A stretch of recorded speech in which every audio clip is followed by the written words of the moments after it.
வணக்கம் ஃப்ரெண்ட்ஸ். தற்போது புதிதாக பதவியேற்றிருக்க தமிழகத்தின் முதல்வர் தற்போது இருக்க நிதி நிலைமையை ஒரு வெள்ளை அறிக்கையாக வெளியிடுவேன்னு சொல்லியிருக்காரு. அப்படி வெள்ளை அறிக்கையில் என்ன இருக்கும் அப்படிங்கிறத வாங்க பார்க்கலாம்.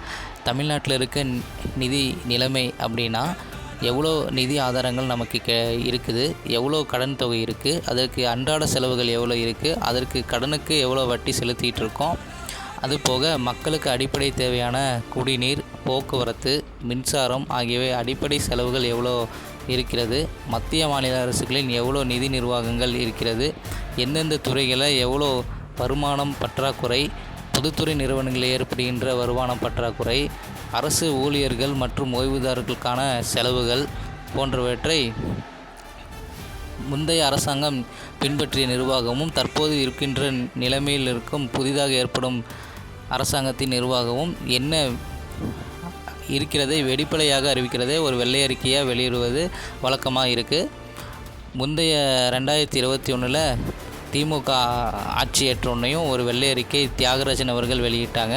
அதில் தமிழ்நாட்டில் ஒவ்வொரு குடிமகனுக்கும் 1,10,000 ரூபா கடனாக இருக்குது அப்படின்னு சொல்லி 2021 அறிவித்தாங்க. இப்போ தமிழகத்தோட மொத்த கடன் தொகை 10 லட்சம் கோடியாக இருக்குது. தற்போது ஒவ்வொரு குடிமகனுக்கும் எவ்வளோ கடன் வந்திருக்குன்னு பார்க்கலாம். தேங்க்யூ.